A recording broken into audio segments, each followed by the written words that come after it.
Hello everyone, I'm Shannon with Waffle Flower. In today's video, I'm going to make a card with the Magnolia stamp set and combine those beautiful blooms with a really fun water embossed background. I'm going to start today's card with an A2 panel of watercolor paper. I use Channin cold press paper. I also have some water and a flat brush. I'm going to use this brush to create stripes on my watercolor panel. My brush is 3/8 of an inch wide, and I really like the size of stripes it makes. You can use whatever width brush you choose. Just remember that your stripe width is going to be a little bit bigger than the width of your brush due to those bristles kind of fanning out when you're painting. I started by putting some anti-static powder down, and now I'm just dipping my brush in the water and painting my first stripe. You want your brush to be pretty damp, but not so damp that you have pools of water or water dripping off of your paper. Once I painted my first stripe, then I pour on the embossing powder and I heat set. I like to do one stripe at a time when I create these backgrounds. I just find that even though it's more time consuming, I get a better spacing on my stripes when I do it this way. Now that first stripe is done, I'm now going to paint my second stripe. So I'm just going to repeat this process until I have the entire panel covered with these beautiful gold embossed stripes.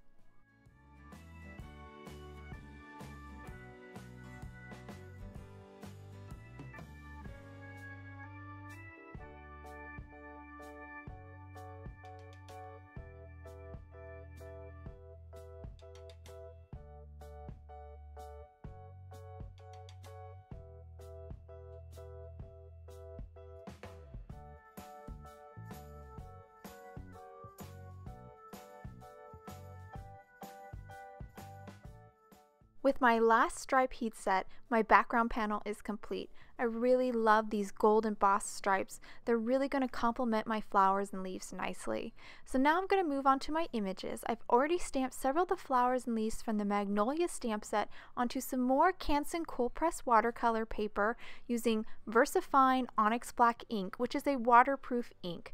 I also stamped my sentiment as well.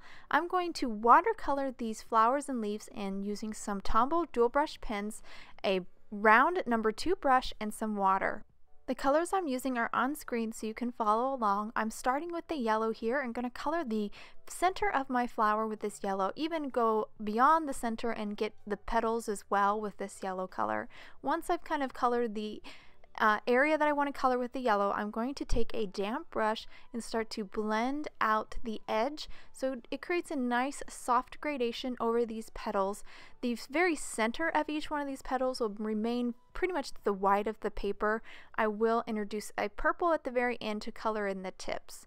Once I've created that nice gradation, I'm now going to move on to the leaves. I want my flower to dry all the way before I move on to the other colors for my flower. So I'm now going to work on the leaves a little bit. I have a really pretty kind of blue-green color for the leaves. I start with my marker direct to paper, so I apply that ink right at the very base of the leaf, kind of the darkest point of the leaf where maybe a shadow from the flower is kind of over it, and then I will take a damp brush and kind of blend out that ink. Now I'm moving on to another color for my flower. This is a really kind of orange-red color, and I'm coloring this right in the very center of the flower and even up on the petals just a tiny amount. This is a really bright, intense color, and I don't want to use too much of it.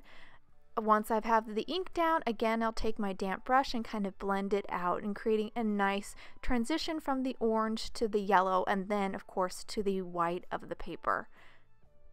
So I'm actually almost done with this flower. I'm now going to grab my purple color and just color the very tips of each one of these petals with this purple.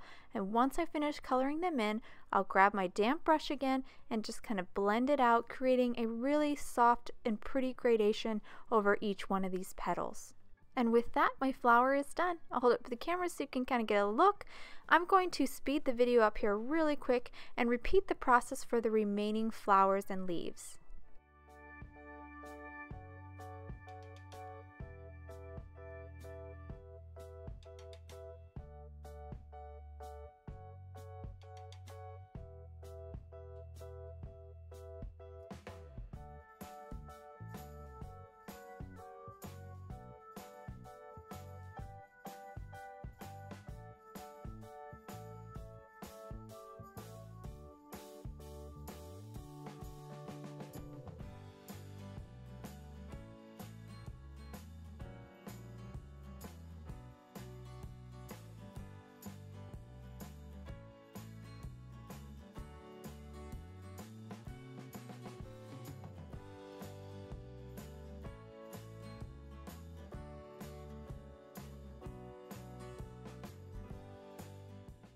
Now that I completed this bouquet, I'm going to paint the remaining leaves and flowers that are at the top of this panel off camera.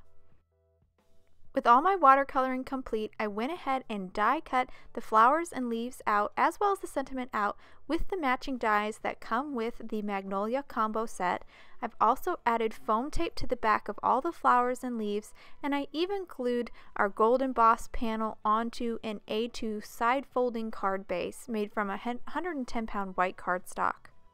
Now all I have left to do is assemble this card by arranging my flowers and leaves. I'm starting with my largest image, kind of centering it on my card front and sticking it down, and then I'll fill in some of the gaps with the remaining leaves and flower. With my bouquet all done, I now can stick down my sentiment. Just remove the backing here. I did put foam tape all along the back side, and then I realized a portion of the sentiment is going to cover the flowers, so I removed that little portion of foam tape, trimmed it down a little bit to add a little bit more underneath one of the flowers just to support that sentiment a little bit better. Add a little liquid glue to the sentiment where it overlaps with the flowers, and then just stick that down. To complete my card, I have some of Waffle Flower's clean and clear enamel dots. I'm going to grab some of the clear dots here and just place them on some of the leaves of this bouquet to kind of replicate or look like dewdrops. I grabbed some of the large size ones and then some of the smaller ones as well. And once I stick those down, my card is complete. And I'll hold it to the camera so you can get a good look at all the details. Those magnolia flowers are just so beautiful. I loved coloring them in, and our water embossed gold stripes really make those flowers pop. I hope you guys enjoyed today's card and video. If you want any more info on the products I use, please visit Waffle Flower, and you can follow us on YouTube, Instagram, and Facebook for more creative ideas. Thanks for watching. Have a wonderful day.